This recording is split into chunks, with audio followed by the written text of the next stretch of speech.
লোনেস্তারের সাথে যুবতীর প্রেম, স্বামী ছেড়ে প্রেমিককে বিয়ের দাবিতে ধর্ণা গৃহবধূর। ক্ষুদ্র ঋণ সংস্থা থেকে ঋণ নিয়েছিলেন গৃহবধূ। ঋণের কিস্তি আদায় করতে আসা স্যারের প্রেমে পড়ে যান যুবতী। স্বামীর সাথে বিবাহ বিচ্ছেদ ঘটিয়ে ফিরে আসেন নিজের বাড়িতে। বিয়ের প্রতিশ্রুতি দিয়ে বিবাহ বিচ্ছিন্ন গৃহবধূর সঙ্গে কয়েক লক্ষ টাকা ও সোনার গহনা হাতিয়ে বিবাহিত মহিলার সঙ্গে দিনের পর দিন সহবাস করার পর বিয়ে করতে অস্বীকার করছে যুবক। অবিলম্বে বিয়ের দাবিতে সেই যুবকের বাড়িতে ধর্ণা দেন প্রেমিকা। সেই সময় তাকে মারধর ও হেনস্থার অভিযোগ উঠল প্রেমিকের পরিবারের বিরুদ্ধে। রবিবার ঘটনাটি ঘটেছে নদিয়ার থানাপাড়া থানা এলাকার ফাজিলনগর গ্রামে। আচ্ছা, আপনাদের সঙ্গে কতদিনের সম্পর্ক আপনার সাথে?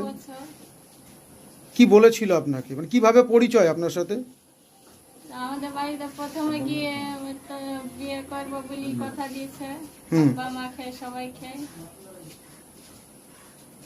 আচ্ছা, আপনার এর আগে বিয়ে হয়েছিল? হ্যাঁ। সেই স্বামীর সাথে কি আপনার বিবাহ বিচ্ছেদ হয় এই ছেলের কারণেই? না। আচ্ছা, আপনার সঙ্গে কি টাকা পয়সা কিছু নিয়েছে? হ্যাঁ। কত টাকা নিয়েছে মোটামুটি? টাকা 2-2.5 লাখের বেশি হবে। আর কিছু? আর গয়না কতটুকু? এক ভরি মালা, 2 জোড়া কানে। আচ্ছা। স্থানীয় সূত্রে জানা গিয়েছে নদিয়ার থানাপাড়া থানা এলাকার ফাজিলনগর গ্রামের বাসিন্দা যুবকের সঙ্গে দীর্ঘদিনের প্রেমের সম্পর্ক এক পড়শি যুবতীর। দুই পরিবারে প্রেমের সম্পর্ক মেনে না নেওয়ায় যুবতীর বিয়ে হয় অন্যত্র।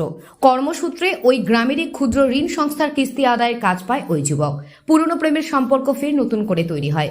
প্রেমিকের সাথে নতুন করে তৈরি হওয়া ঘনিষ্ঠতার জেরে স্বামীকে ছেড়ে বাবার বাড়িতে চলে আসে যুবতী। যুবতীর সঙ্গে থাকা বেশ কয়েক ভরি সোনার গয়না ও 2.5 লক্ষ টাকা বিয়ের প্রতিশ্রুতি দিয়ে ওই যুবক হাতিয়ে নেয় বলে অভিযোগ। এগুলো সম্পূর্ণ মিথ্যা কথা। আপনার ভাইয়ের সাথে এই মহিলার কোনো সম্পর্ক ছিল না? না, কোনো সম্পর্ক ছিল না। কোনোদিন টাকা পয়সাও নেয়নি? না, কোনোদিন টাকা পয়সা নেয়নি। হ্যাঁ, বইয়ের ব্যবসা করতো, সেই সূত্র ধরেই ওদের বাড়িতে আসা যাওয়া করতো, বইয়ের ব্যবসা টাকা তুলতো। সেই টাকা অনুযায়ী যখন যখন যা দরকার হয়েছে টাকা দিয়েছে, টাকা নিয়ে গেছে, ওরাও টাকা জমা করে দিছে। এই লেনদেনটা ওদের সঙ্গে ছিল। তার দ্বিতীয় লেনদেন ওর কোনো কিছু ছিল না। বিয়ের কোনো কথা আপনার ভাইয়ের সাথে হয়নি? না। তাহলে আজকে এরা ধর্ণা দিচ্ছে কেন? সেটা ওরা জানে, আমরা কি করে বলবো সেটা?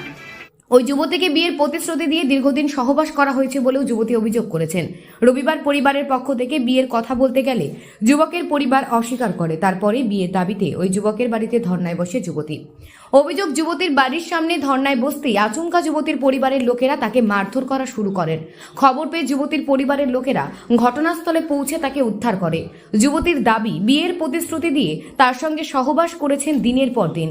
বিয়ে কখন করবে বলতে গেলে বেশ কয়েকদিন ধরে ধমক দিচ্ছিলেন তিনি। এরপরে তার বাড়ির সামনে বিয়ের দাবিতে ধর্নায় বসার সিদ্ধান্ত।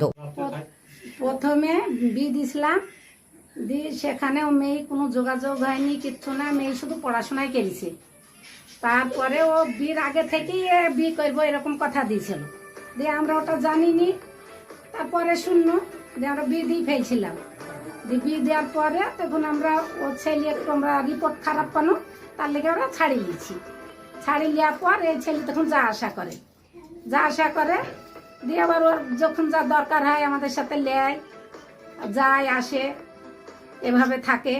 দিয়ে বিয়ের কথা বাড়িতে জানাইতে বলি জানাই না। তো মা বাপকে জানাও, পরে জানাবো। আর ওই শুধু টাইম দেয় থাকে। দিয়ে 2বার করে টাইম দিল।